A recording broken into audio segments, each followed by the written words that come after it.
जय श्री राम प्यारे बच्चों। चलो आ जाओ क्वेश्चन नंबर 7 पे। ठीक है। One family is selected from the families having 2 children. बराबर। हमें एक फैमिली सिलेक्ट करने हैं जिसमें 2 बच्चे हैं। हैविंग 2 चिल्ड्रन, 2 बच्चों वाला एक फैमिली लेनी है। The sex male and female, उसमें बच्चे लड़का और लड़की है। मतलब लड़की भी हो सकता है लड़का भी हो सकता है। और द चिल्ड्रन मतलब 3 होते हैं ना, 3 जेंडर होता है ना, तो मेन जेंडर जो होता है लड़का लड़की वाला वो इसलिए बताया इसमें ब्रैकेट में, नहीं तो बहुत लोग 3 कंसीडर करने लग जाएंगे। The children from this family is noted, state the sample space of this experiment and right the set of the following events. पहले तो इस एक्सपेरिमेंट का हमको सैंपल स्पेस लिखना है। 2 चिल्ड्रन वाले एक फैमिली लेनी है तो उसका सैंपल स्पेस क्या होगा। बराबर।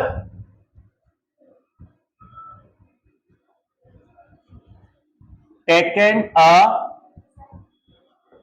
फैमिली हैविंग 2 चिल्ड्रन ना,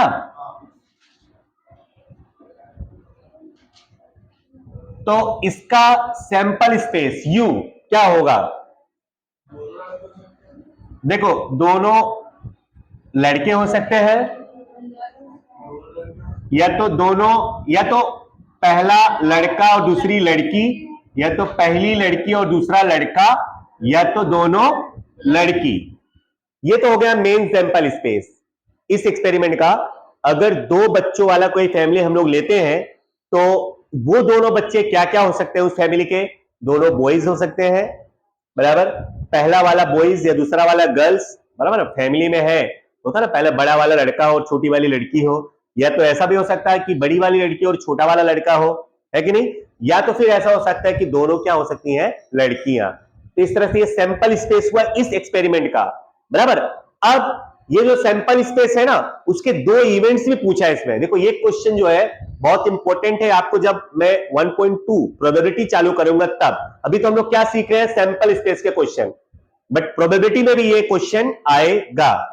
चलिए अब इसमें पहला नंबर पूछा है कि the selected sorry event 1, 1 child is a female. Event A बोला है कि A1 बोला है। Event A1 equal to 1 child is a female. तो भैया तो A1 क्या होगा हमारा, एक चाइल्ड क्या होनी चाहिए, लड़की। तो ये दोनों होंगे बीजी और जीबी। बीजी इसमें भी एक लड़की है और जीबी इसमें भी एक लड़की है कि नहीं। ना तो हम ले सकते हैं क्योंकि इसमें एक भी लड़की नहीं है, ये भी हम लोग नहीं सकते हैं क्योंकि इसमें दोनों लड़कियां हैं। इसमें क्या बोला है, 1 चाइल्ड इज ए फीमेल। ये हो सकता है इसका पॉसिबल आउटकम। दूसरा क्या बोला है बच्चों, event E2 event A2 equal to at least 1 child is a female. तो A2 याद रखो, एटलीस्ट वर्ड अगर आए तो हमको वहां से अधिक के साइड में जाना है। At least 1 child is a girl, तो अगर 2 चाइल्ड होंगी तो भी चलेगा। बराबर। कम से कम एक लड़की होनी चाहिए, तो इसका मतलब 2 होंगी तो भी चलेगा। तो यहां पे ये भी चलेगा, ये भी चलेगा और ये भी चलेगा। मतलब बीजी एक लड़की, जीबी इसमें भी एक लड़की, और दोनों लड़कियां भी हो सकती हैं क्योंकि बोला है at least 1 child is a girl, मतलब कम से कम एक लड़की होनी चाहिए। तो एक लड़की इसमें भी है, एक लड़की इसमें भी है और एक लड़की इसमें भी है कि नहीं। बराबर ना। ऐसा तो नहीं बोला है कि दोनों लड़कियां नहीं होनी, जैसे पहले वाले बोला है कि एक लड़की होनी चाहिए। बराबर। लेकिन इसमें बोला at least 1 child is a girl, मतलब कम से कम एक लड़की होनी चाहिए। अगर 2 होंगी तो भी चलेगा। अंडरस्टूड। चलो ये हो गया। चलो बच्चों question number 8। 2 6th phase balanced dice are thrown simultaneously। बराबर, साइमल्टेनियसली मतलब एक साथ। State the sample space of this random experiment, मतलब दो सॉरी डाइस को अगर एक साथ अगर हम लोग थ्रो करते हैं, उछालते हैं या फेंकते हैं, तो उसका क्या रिजल्ट होगा। तो आप लिखेंगे 2 डाइसेस आर थ्रोन, हाँ, थ्रोन टुगेदर। बच्चा सैंपल स्पेस है तो इसमें लिखना है, तो इसमें लिखना ही पड़ेगा ना। प्रोबेबिलिटी वाले में सारा नहीं लिखोगे चलेगा, बट ये सैंपल स्पेस लिखने के लिए बोला तो लिखना ही पड़ेगा। दो डाइस अगर हम एक साथ उछालते हैं तो उसका सैंपल स्पेस में लिख रहा हूं यू। तो थोड़ा बहुत आइडिया होगा आपको। डाइसेस पे 1 2 3 4 5 6 हो सकता है। मान लो पहले वाले पे 1 और दूसरे वाले पे भी 1, फिर पहले वाले पे 1 और दूसरे वाले पे 2, फिर 1 3 1 4 1 5 लास्ट में 1 6। ये हो गया 1 वाली सीरीज। अब उसके बाद 2 1 भी हो सकता है, 2 2 2 3 2 4 2 5 एंड 2 6, फिर 2 3 सॉरी 3 3 3 1 सॉरी 3 1 3 2 3 3 3 4 3 5 एंड 3 6, फिर 4 1 4 2 4 3 4 4 4 5 4 6, फिर 5 1 5 2 5 3 5 4 5 5 5 6, फिर 6 1 6 2 6 3 6 4 6 5 6 6। ये सारी चीजें आपको ध्यान में रखनी है कि अगर दो डाइसेस अगर हम एक साथ थ्रो करते हैं तो टोटल कितने आउटकम्स हो सकते हैं 36। आगे हम जब प्रोबेबिलिटी वाला क्वेश्चन करेंगे 1.2 से, ये सब भी वहां पे काम आएंगे। ठीक है, अब इसमें कितने इवेंट्स पूछा है? 4 इवेंट्स। तो चलो first event A1, the sum of the numbers on the dice is 7. A1, the sum of